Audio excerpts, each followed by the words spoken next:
नमस्कार। आज हम एक बहुत बहुत बड़े भारतीय सपने पर बात करने वाले हैं, स्मार्ट सिटीज मिशन। हाँ, बिल्कुल।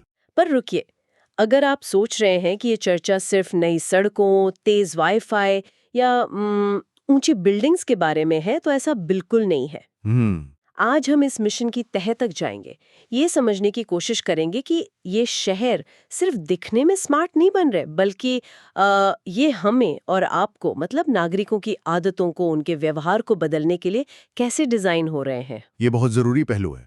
आप सोचिए, एक तरफ पुरानी दिल्ली की वो जानी पहचानी सी तस्वीर है, तंग गलियां, भीड़ भाड़, हॉर्न का शोर, शायद कहीं कूड़े का ढेर भी। हाँ, आंखों के सामने आ जाती है वो तस्वीर। और फिर सोचिए गुजरात की गिफ्ट सिटी, चौड़ी एकदम साफ सड़कें, ट्रैफिक अनुशासन में, कचरा कहीं दिखता ही नहीं, अपने आप मैनेज हो रहा है। जमीन आसमान का फर्क। है ना? बिल्कुल। बिल्कुल अलग दुनियाएं लगती हैं ये। पर ये दोनों ही आज के भारत की सच्चाइयां हैं। और इन दो तस्वीरों के बीच का जो फासला है ना, वही स्मार्ट सिटीज मिशन की कहानी है एक तरह से। बिल्कुल। 2015 में ये मिशन लॉन्च हुआ और इसे दुनिया के सबसे बड़े, सबसे महत्वाकांक्षी शहरी बदलाव के प्रोग्राम्स में गिना गया। हाँ, स्केल बहुत बड़ा है इसका। पर मकसद सिर्फ कंक्रीट और टेक्नोलॉजी लगाना नहीं था। असली लक्ष्य था शहरों को ज्यादा रहने लायक बनाना, सस्टेनेबल बनाना, और सबसे जरूरी, नागरिकों में एक नई तरह की जिम्मेदारी जगाना। सही कहा। ऐसे शहर बनाना जो न सिर्फ स्मार्ट तरीके से काम करें, बल्कि हमें स्मार्ट तरीके से रहना भी सिखाएं। हाँ, और ये जो सिखाने वाली बात आपने कही ना, ये बहुत महत्वपूर्ण है। ये मिशन सिर्फ इंफ्रास्ट्रक्चर या टेक्नोलॉजी के बारे में नहीं है। हम्म। इसके कोर में है बिहेवियरल इंटेलिजेंस, यानी इस बात की गहरी समझ कि शहरों का डिजाइन, उसकी व्यवस्थाएं, छोटी छोटी चीजें, वो लोगों के रोज के फैसलों और आदतों पर कैसे असर डाल सकती हैं। अच्छा, कैसे? ये शहर सिर्फ स्मार्ट ढांचे नहीं बन रहे, ये स्मार्ट जीवन शैली को बढ़ावा देने वाली लैब्स बन रहे हैं एक तरह से। कोशिश ये है कि शहरी माहौल को ऐसे बदला जाए कि सही सिविक बिहेवियर, मतलब अच्छी नागरिक आदतें, वो लोगों के लिए आसान हो जाएं, नेचुरल लगे। तो चलिए इसको थोड़ा और खोलते हैं। जब हम स्मार्ट कह रहे हैं, तो इसका मतलब सिर्फ सेंसर्स और एप्स नहीं है। नहीं, उससे कहीं ज्यादा गहरा है। ये इस बात से जुड़ा है कि शहर आपको कैसा महसूस कराते हैं, वो आपसे किस तरह के बर्ताव की उम्मीद करते हैं, और कैसे शायद बिना बताए आपको उस तरफ थोड़ा थोड़ा धकेलते हैं। बिल्कुल, इसे नजिंग कहते हैं। हाँ, नजिंग। ये शहर एक तरह से बेहतर सिविक सेंस को बढ़ावा देने के लिए डिज़ाइन किए जा रहे हैं, और अक्सर ये बदलाव इतने हल्के होते हैं कि हमें पता भी नहीं चलता, पर हमारे पब्लिक बिहेवियर पर असर डाल रहे होते हैं। हमारे पास जो जानकारी है उसमें कुछ बड़े दिलचस्प उदाहरण हैं, जैसे इंदौर और पुणे में स्मार्ट कूड़ेदान लगे हैं। हाँ, ये काफी चर्चा में रहे हैं। अब ये कोई मामूली डस्टबिन नहीं है, इनमें सेंसर लगे हैं। जैसे ही ये भरने वाले होते हैं, ये अपने आप सफाई विभाग को अलर्ट भेज देते हैं। अच्छा। हाँ, तो मतलब कूड़ेदान ओवरफ्लो नहीं होते, सड़कों पर कचरा नहीं फैलता। छोटा सा बदलाव है, पर कूड़ा सही जगह डालने की आदत को कितना आसान बना देता है ना। हाँ, बिल्कुल। वो जो एक बहाना होता था कि डस्टबिन भरा है, वो खत्म। सही। या भुवनेश्वर का उदाहरण लें, वहां पैदल चलने वालों के लिए खास अच्छे दिखने वाले रास्ते और जोन बनाए गए हैं। Pedestrian friendly zones. हाँ, इसका असर भी डबल है। लोग ज्यादा पैदल चलते हैं, सेहत के लिए अच्छा, और सड़कों पर गाड़ियां कम, तो प्रदूषण भी कम। बिल्कुल सही।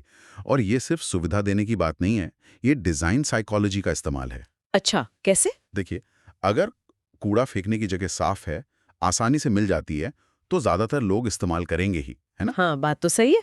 अगर पैदल चलना सेफ लगता है, रास्ता अच्छा है, तो शायद छोटी दूरी के लिए गाड़ी निकालने से पहले लोग सोचेंगे। शहर आपको हल्के से सही दिशा में नच कर रहा है। इसी तरह कई शहरों में डिजिटल फीडबैक ऐप हैं। कहीं कूड़ा दिखे, गड्ढा हो या कोई गलत जगह कचरा फेंक रहा हो, हाँ, मैंने सुना है इसके बारे में। तो आप तुरंत उसकी फोटो खींचकर ऐप पे रिपोर्ट कर सकते हैं। इससे प्रॉब्लम जल्दी सॉल्व होती है और लोगों में भी एक सेंस ऑफ ओनरशिप आता है कि ये मेरा शहर है, मुझे ध्यान रखना है। ये तो आज की बात हुई, लेकिन अगर हम थोड़ा आगे देखें भविष्य में, तो क्या संभावनाएं हैं? स्रोत कुछ इशारा करते हैं इस तरफ। हाँ, और यहाँ चीजें और दिलचस्प हो जाती हैं। सोचिए कि ये टेक्नोलॉजी कैसे और बढ़ सकती है। जैसे? जैसे कल्पना कीजिए, पार्कों में या चौराहों पर बड़ी स्क्रीन्स लगी हों जो रियल टाइम में उस जगह की सफाई का स्कोर दिखा रही हों। अरे वाह! या सेंसर बेस्ड सिस्टम हो जो नियम तोड़ने पर, मान लीजिए गलत पार्किंग या कूड़ा फेंकने पर, फौरन पहचान लें और आपके रजिस्टर्ड अकाउंट पर डिजिटल चालान भेज दें। ये तो थोड़ा डरावना भी लग सकता है कुछ लोगों को। हाँ, पर लक्ष्य सजा नहीं, सुधार है।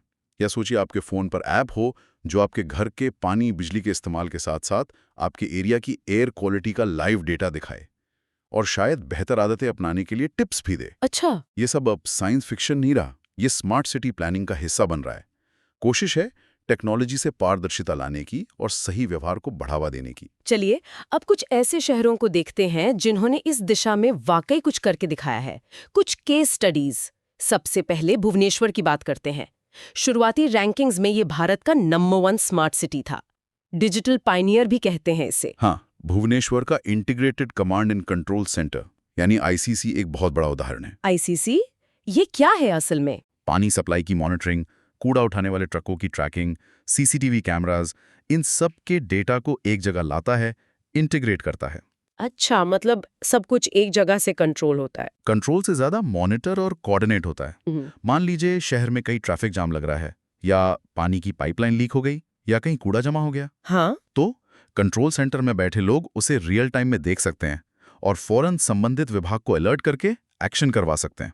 डिपार्टमेंट्स अब अकेले अकेले काम नहीं करते, मिलकर कोऑर्डिनेटेड तरीके से रिस्पॉन्ड करते हैं। यही चीज इसे स्मार्ट बनाती है। डेटा इंटीग्रेशन और उस पर बेस्ड तेज असरदार एक्शन। ये तो हुई टेक्नोलॉजी की बात। अब चलते हैं पुणे। पुणे को अक्सर लोगों का शहर कहते हैं। वहाँ नागरिक भागीदारी पर बहुत जोर है ना? हाँ, बिल्कुल। पुणे का मॉडल ये दिखाता है कि स्मार्ट शहर सिर्फ ऊपर से थोपी गई टेक्नोलॉजी से नहीं बनते। उनकी कामयाबी इस पर बहुत निर्भर करती है कि नागरिक यानी लोग उसमें कितना एक्टिवली जुड़ते हैं। पुणे ने स्मार्ट पुणे पोर्टल जैसे प्लेटफॉर्म बनाए हैं। ये क्या करते हैं? यहाँ आम नागरिक शहर के डेवलपमेंट से जुड़े अपने आइडियाज दे सकते हैं, शिकायतें दर्ज करा सकते हैं, सुझाव दे सकते हैं, और एडमिनिस्ट्रेशन इन पर ध्यान देता है, कई बार उन्हें लागू भी करता है। तो ये एक तरह की डिजिटल मोहल्ला मीटिंग हो गई। हाँ, कुछ हद तक कह सकते हैं ये डिजिटल सिटीजन डेमोक्रेसी का एक रूप है। जब लोगों को लगता है कि उनकी बात सुनी जा रही है और वो शहर को बेहतर बनाने में सीधे अपना रोल निभा सकते हैं, तो उनमें अपनेपन की भावना बढ़ती है। सही बात है। वो सिर्फ प्रॉब्लम की शिकायत नहीं करते, बल्कि सॉल्यूशन का हिस्सा बनते हैं। ये जो ओनरशिप और अकाउंटेबिलिटी की भावना है ना, यही स्मार्ट सिटी की जान है। और फिर एक बिल्कुल अलग तरह का उदाहरण है गुजरात की GIFT सिटी। ये तो ग्रीनफील्ड प्रोजेक्ट है, मतलब बिल्कुल नए सिरे से बनाया गया शहर। हाँ, जीरो से। यहाँ चीजें बाकी शहरों से अलग कैसे हैं? GIFT इस बात का सबूत है कि जब आप शुरू से ही स्मार्ट प्रिंसिपल्स को ध्यान में रखकर शहर डिजाइन करते हैं, तो क्या कुछ मुमकिन है। यहाँ सफाई, एनर्जी एफिशिएंसी, नागरिक अनुशासन, ये सब बाद में सोची गई चीजें नहीं हैं। ये शहर के डिजाइन, उसकी DNA का हिस्सा हैं। कोई उदाहरण? जैसे वहाँ ऑटोमेटेड वेस्ट कलेक्शन सिस्टम है। बिल्डिंग से कचरा वैक्यूम ट्यूब्स के जरिए सीधा प्रोसेसिंग प्लांट तक पहुंच जाता है। सड़कों पर कूड़े के ट्रक दिखते ही नहीं। अरे वाह, ये तो कमाल है। मतलब कूड़ा नजर ही नहीं आता। काफी हद तक, हाँ। इसी तरह बिजली, पानी, इंटरनेट, सारे तार और पाइप्स जमीन के नीचे एक बड़े यूटिलिटी कॉरिडोर में हैं, तो बार बार सड़क खोदने की जरूरत ही नहीं पड़ती। शहर को 0 लीटर जोन की तरह डेवलप किया गया है। वहां का पूरा माहौल ही ऐसा है जो लोगों को अनुशासन और सफाई के लिए जैसे प्रेरित करता है। ये दिखाता है कि अच्छा डिजाइन व्यवहार को किस हद तक गाइड कर सकता है। लेकिन यहाँ एक सवाल उठता है मेरे मन में। GIFT सिटी जैसी जगह जो बिल्कुल नई है, कंट्रोल्ड है, वहाँ अनुशासन लागू करना शायद आसान हो। हाँ, ये बात सही है। पर क्या ये मॉडल पुरानी दिल्ली या मुंबई जैसे बसे बसाए जटिल शहरों में भी काम कर सकता है? क्या डिजाइन वाकई में वो आदतें बदल सकता है जो सालों से जमी हुई हैं? ये एक बहुत जरूरी सवाल है। अगर हम इसे बड़ी पिक्चर में देखें तो ये स्मार्ट शहर सिर्फ इंफ्रास्ट्रक्चर अपग्रेड नहीं है, ये असल में बड़े पैमाने पर सामाजिक और सांस्कृतिक एक्सपेरिमेंट्स हैं। अच्छा, एक्सपेरिमेंट्स। हाँ, ये करोड़ों लोगों को शहरी जीवन की नई आदतें सिखाने की कोशिश है।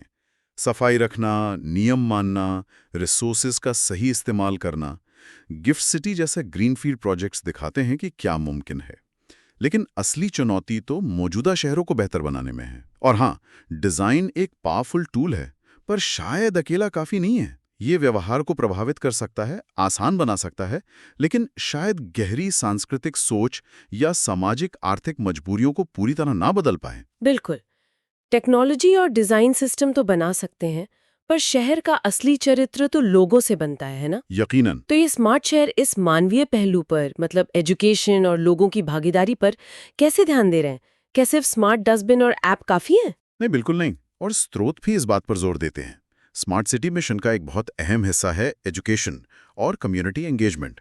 ये समझा जा रहा है कि टिकाऊ बदलाव के लिए लोगों को साथ लेना ही होगा। सिर्फ निगरानी और फाइन से काम नहीं चलेगा, हालांकि उनकी भी अपनी जगह है। इसके कुछ उदाहरण हैं हमारे पास। जैसे कई शहरों में स्कूलों में खास प्रोग्राम चल रहे हैं। बच्चों को छोटी उम्र से ही कचरा अलग करना, पानी बचाना, ये सब सिखाया जा रहा है। हाँ, ये बुनियाद डालना बहुत जरूरी है। कुछ जगहों पर लोकल कैंपेन्स हैं जो लोगों को अपने मोहल्ले के पार्क या सड़क के एक हिस्से को गोद लेने और उसकी देखभाल करने के लिए इनकरेज करते हैं। हाँ, और सिटीजन वॉलंटियर का आइडिया भी पॉपुलर हो रहा है।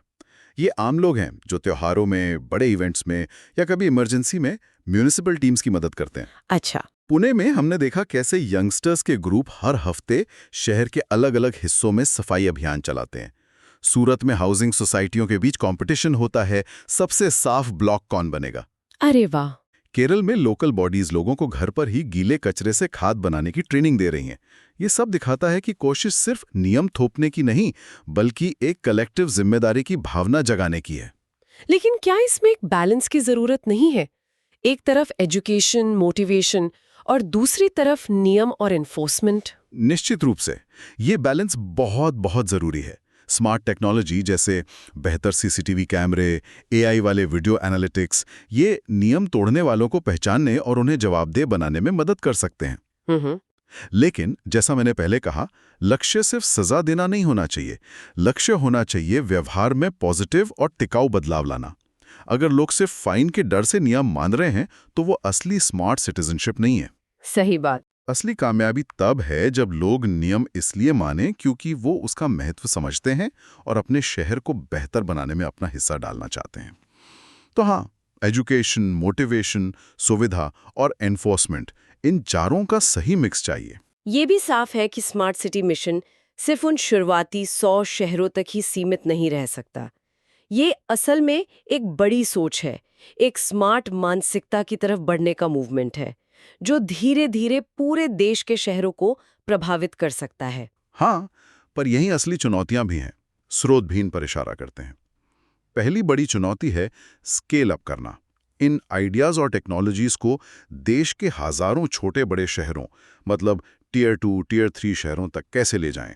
वहां रिसोर्स और कैपेसिटी दोनों कम है। ये तो है। दूसरी चुनौती है लॉन्ग टर्म फंडिंग। इन बड़े प्रोजेक्ट्स के लिए लगातार पैसा कहां से आएगा? स्मार्ट इंफ्रास्ट्रक्चर बनाना महंगा है और उसे मेंटेन रखना उससे भी ज्यादा। और शायद सबसे बड़ी चुनौती लोगों की मानसिकता से जुड़ी है, जो आपने पहले भी कहा। बिल्कुल। सालों से, बल्कि पीढ़ियों से चली आ रही आदतें, चाहे वो पब्लिक प्लेस में सफाई की हों, ट्रैफिक नियमों की या सरकारी चीजों के प्रति बेपरवाही की, इन्हें बदलना आसान नहीं है। ये बहुत गहरी चुनौती है। और यहीं पर सवाल उठता है सस्टेनेबिलिटी और स्केलेबिलिटी का। क्या भुवनेश्वर या पुणे का मॉडल हर शहर में वैसे ही काम करेगा? क्या ये बदलाव लंबे समय तक टिकेंगे, खासकर तब जब शुरुआती जोश ठंडा पड़ जाए या पॉलिटिकल प्रायोरिटीज बदल जाएं? इन सवालों के जवाब खोजने होंगे। चुनौतियां तो है, इसमें कोई शक नहीं, लेकिन शायद उम्मीद इसी बात में है कि बदलाव छोटे कदमों से शुरू होता है। हाँ, हर छोटा कदम मायने रखता है। हर बार जब कोई अपना गीला सूखा कचरा अलग करता है, जब कोई ट्रैफिक सिग्नल पर बेवजह हॉर्न बजाने से रुकता है, जब कोई रेड लाइट जंप नहीं करता, या जब कोई अपने घर के सामने एक पौधा लगाता है, तो शायद वो जाने अनजाने इस बड़े मूवमेंट का हिस्सा बन रहा होता है। बिल्कुल। ये छोटी छोटी पॉजिटिव एक्शंस मिलकर ही बड़ा फर्क ला सकती हैं। तो इस पूरी बातचीत का निचोड़ क्या निकलता है? भारत के शहर बदल रहे हैं, तेजी से बदल रहे हैं, नई टेक्नोलॉजी आ रही है, इंफ्रास्ट्रक्चर सुधर रहा है, लेकिन असली तरक्की, असली स्मार्टनेस, वो सिर्फ सेंसर्स, कैमरास और स्क्रीन्स पर डिपेंड नहीं करती। वो डिपेंड करती है हम पर, उन करोड़ों लोगों पर जो इन शहरों में रहते हैं, काम करते हैं, जीते हैं। हम ही इन शहरों की धड़कन है। और यहीं पर स्रोत का वो आखिरी सवाल बहुत मौजूद हो जाता है, जो शायद हम सबको सोचना चाहिए। क्या सवाल? सवाल ये है, किसी व्यक्ति का रोज का व्यवहार, उसकी छोटी छोटी आदतें, क्या वो उसके शहर को स्मार्ट बनाने में मदद करेंगी या फिर अनजाने में ही उसकी रफ्तार धीमी कर देंगी? सोचने वाली बात है। ये सवाल सिर्फ पॉलिसी मेकर्स या अर्बन प्लानर्स के लिए नहीं है, ये हम में से हर एक के लिए है। अपने शहर के भविष्य को बनाने में हमारी अपनी भूमिका क्या है, इस पर सोचना शायद इस पूरी चर्चा का सबसे अहम टेकअवे हो सकता है।